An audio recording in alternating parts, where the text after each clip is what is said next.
Certamente o dia de hoje vai ser um daqueles que para sempre serão marcados dentro da Bolsa de Valores. Afinal de contas, uma das maiores empresas, tanto em quesito de valor de mercado, como também em popularidade, que as lojas americanas, enfrenta uma situação drástica, profunda, que realmente não tinha antecedentes. Poucas vezes na história do Brasil a gente teve uma fraude ou uma potencial fraude contábil do mesmo tamanho, da mesma proporção que as lojas americanas hoje vem enfrentando. Alguns indícios colocam que, nas melhores das possibilidades, esse rombo fiscal seria ao redor de 20 bilhões de reais. Diante disso, as ações estão praticamente a todo momento em leilão, com a tentativa da Bolsa de Valores de tirar a volatilidade dos papéis, mas ainda assim não é o bastante. As ações somente hoje acumulam uma queda de 90%, ainda pode ficar pior. Assista nesse vídeo todo o desenrolar da situação e como a companhia poderia tentar recuperar mais para frente. Eu sou Gabriel Bassolto, sou especialista em renda variável e analista-chefe de ações pelo Simpla Club. Antes de tudo, eu te peço em troca um like nesse vídeo, uma inscrição no canal, para assim que você pode me ajudar a continuar pesquisando sobre esses assuntos e ajudar a vida do investidor. Então vem comigo no vídeo.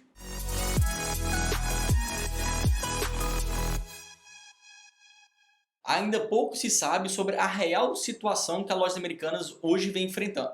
Inclusive, o próprio diretor da companhia divulgou que essa inconsistência contábil de 20 bilhões de reais é talvez, no melhor dos casos, o que a companhia pode enfrentar. Ou seja, se já é ruim nessa situação, a coisa pode ficar ainda pior. Mas como dito, ainda há muito o que se descobrir, há muito o que pesquisar sobre de fato o que vem acontecendo com a empresa. É uma incógnita até mesmo dentro da companhia, afinal de contas não foram disponibilizadas muitas informações até o momento. Mas tudo indica que essa inconsistência contábil foi gerada a partir de uma operação chamada compra, ou então também conhecida como risco sacado. Para isso, vamos entender como funciona essa operação. Imagina que as lojas americanas, assim como qualquer outra varejista, tem que comprar suas mercadorias que serão vendidas nas suas lojas no seu site, comprando através dos fornecedores. Então imagina que as lojas americanas teriam que comprar R$1.000 de um fornecedor qualquer. Esse fornecedor poderia parcelar em 30 dias, 60 dias, 90 dias, assim como acontece em qualquer loja. Até aí, tudo bem. Acontece que muitos dos fornecedores não têm uma capitalização muito forte. Então eles preferem conceder descontos à vista do que receber parcelado ou até mesmo receber daqui 90 dias. Então para isso, os fornecedores podem fazer a seguinte proposta. Ao invés de receber esses R$1.000 somente daqui 90 dias, por exemplo, eles vão até lojas americanas e pedem um pagamento à vista, onde seria concedido o desconto e a conta cairia para R$900. Ou seja, já percebo que nesse caso aqui, para lojas americanas seria bem interessante, afinal de contas elas teriam um baita de um desconto. Mas não necessariamente a empresa tem todo aquele valor no seu caixa naquele momento. E só para a gente entender a dinâmica e a grandeza das coisas, no último resultado divulgado pela empresa, a companhia tinha 5 bilhões de reais somente em fornecedores, enquanto no mesmo período ela tinha um lucro líquido acumulado de 43 milhões de reais, juntando ainda com outro trimestre do ano anterior. Ou seja, o tanto que ela tem de fornecedores é uma quantia muito grande e para ela pagar aquilo somente com o lucro da sua operação demoraria muito tempo. Mas ainda assim a empresa quer aproveitar do desconto que foi concedido pelo fornecedor. Para isso, a companhia vai então a algum banco e pede algum financiamento. Então ela pode pegar aqueles R$900 que ela precisaria para pagar o seu fornecedor direto no banco e, à medida que os meses vão passando, ela vai pagar agora ao banco. Ou seja, ela tira a dívida que ela tinha com o fornecedor e vai pagar agora somente o banco, talvez algo parcelado ali em R$950. No final das contas, nós temos que as três empresas aqui são beneficiadas. Os fornecedores são beneficiados, a própria Americanas também é por causa do desconto concedido e o banco também é porque ele conseguiu aumentar sua carteira de crédito. Só que aí que está o verdadeiro problema. Porque, segundo inconsistências contábeis, que até agora a gente não sabe como de fato aconteceu, por algum motivo, por alguma razão, esses 20 bilhões de reais não foram contabilizados. Então a empresa ia pagando o fornecedor ou então ia pegando ali o dinheiro emprestado no banco, mas de alguma forma isso não estava sendo declarado nos próprios relatórios que a empresa divulga ao público. E por que isso se torna tão impactante?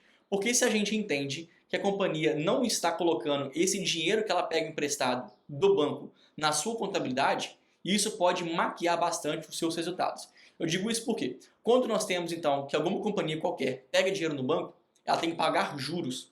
Como juros, nós entendemos que isso é uma despesa financeira. E despesa financeira deduz do próprio lucro que a empresa tem que oferecer. Então, olha só, se ela tem determinado lucro, mas agora ela não está tendo aquelas despesas financeiras porque elas não foram registradas, no final das contas, esse lucro que a empresa acabou de apresentar, ele vai ser menos deduzido, porque a empresa não está considerando aqui as suas despesas financeiras com juros aos bancos. No final das contas, o que a gente pode imaginar é que o lucro da companhia estava sendo totalmente artificial, o lucro maquiado, o lucro que não era sustentável. Inclusive, esse já era um lucro muito ruim. Agora, imagina no caso se essas despesas financeiras fossem colocadas em balanço. Esse lucro poderia ser ainda pior e uma situação de prejuízo poderia assustar muitos investidores. Isso ainda é uma hipótese, a gente ainda não tem provas suficientes que foi de fato essa operação, embora existam sinalizações para que seja algo parecido. Ou seja, se você tem um lucro pior, um prejuízo realmente bem volumoso, isso poderia afastar alguns investidores, por isso algumas inconsistências contábeis poderia maquiar a situação para que o mercado financeiro, para que nós investidores não soubéssemos desse caso. Até que a bomba explodiu e o resultado foi bem pior do que a gente poderia imaginar. Só que essa história não termina por aí. Parece que essa operação, esse risco sacado, ou então essa estratégia compra, já vem sendo repetida há muitos anos. E agora que de fato acumulou ali uma consistência contábil de quase 20 bilhões de reais. Só que mais um problema, porque se a empresa tiver que realmente declarar isso na sua contabilidade, isso pode gerar um risco ainda maior. Afinal de contas, nesse atual momento, o patrimônio líquido da Americanas é de 14,7 bilhões de reais. E patrimônio líquido nós entendemos que é aquele dinheiro que os acionistas têm na empresa. Ou seja, se a empresa fechasse hoje, esse seria o valor que sobraria a todos os investidores. Então, se hoje tem 14,7 bilhões, mas a empresa tem que declarar talvez um rombo fiscal de 20 bilhões, isso ficaria no negativo em 5,3 bilhões de reais, que a empresa passaria a ter patrimônio líquido negativo, o que abriria então espaço para uma situação de falência. Então esse risco, na verdade, não está descartado para a companhia. Na verdade, só deve existir uma possibilidade pelo qual a Americanas pode se safar. Afinal de contas, se ela realmente tiver que declarar tanta dívida assim, muito provavelmente ela não vai conseguir pegar novas linhas de crédito em outros bancos. Então a sua situação de endividamento já vai estar bem complexa e ela não teria como arrecadar outros recursos com outros bancos. Então sobra para ela somente uma outra possibilidade de arrecadar recursos que se refere a novas emissões de ações. Só que isso também pode ser muito perigoso. Em primeiro lugar, o próprio diretor, que agora já pediu demissão da Lojas Americanas, Sérgio Rial, já declarou que vai ser preciso promover uma grande capitalização na companhia, embora ainda não se saiba qual que seria o volume necessário para tal. Porque às vezes a empresa pode tirar dinheiro de outras operações, adiantar outros recursos para conseguir talvez pagar esse rombo fiscal de 20 bilhões.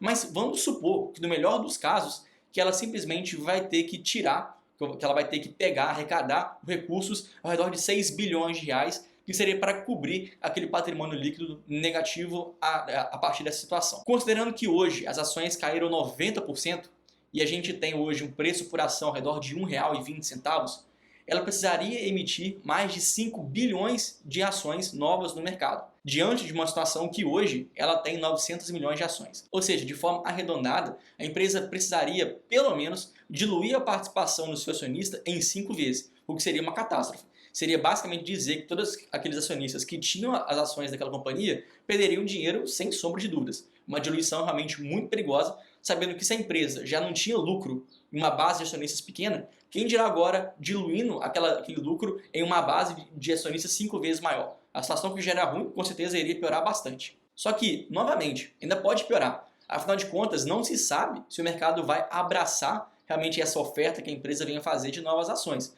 Primeiro porque a Americanas é uma fraude contábil, então isso mina completamente a confiança e a credibilidade da empresa no mercado financeiro. Então será que de fato o mercado vai injetar mais bilhões e bilhões na empresa, sabendo de todo o seu histórico negativo? Isso pode ficar bem complexo para a empresa, o que alimenta novamente o risco de falência. Então esse risco, ele de fato existe. É verdade que ainda é cedo para tirar algumas conclusões, até porque faltam informações concretas sobre o acontecimento.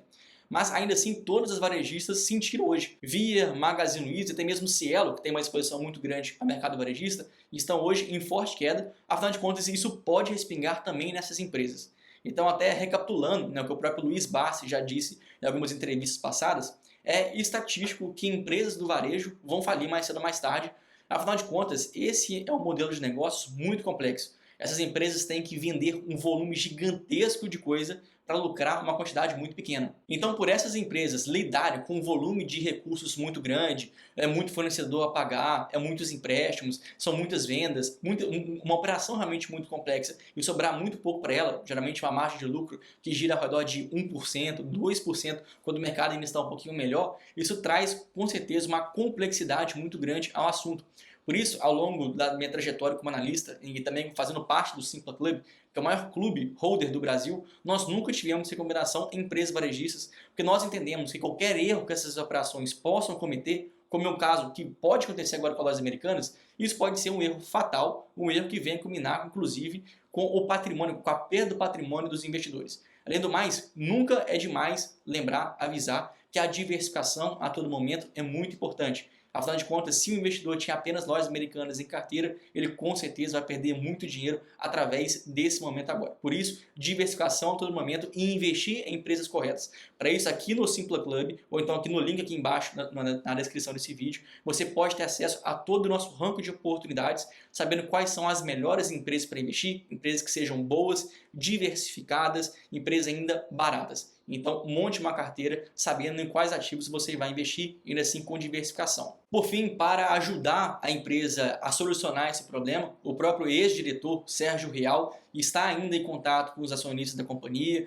já foi contratado uma auditoria independente para entender onde o problema está listado. Isso, na verdade, acaba sendo bem triste, porque o Sérgio Rial era um executivo de grande nome no mercado e ele tinha acabado de ser contratado do Santander, onde existia uma grande expectativa que ele, com tanta experiência no mercado financeiro que ele possuía, poderia assumir a operação financeira também das lojas americanas através da sua plataforma AMI e poderia alavancar ainda mais as vendas, né, a parte varejista, diante de tanta criatividade e tanta inovação que ele poderia trazer à companhia.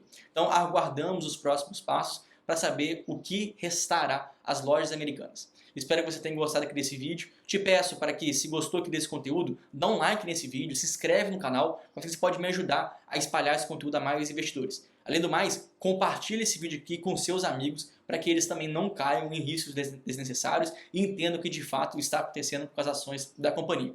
Então eu espero que você tenha gostado, eu espero você lá no próximo vídeo. Valeu!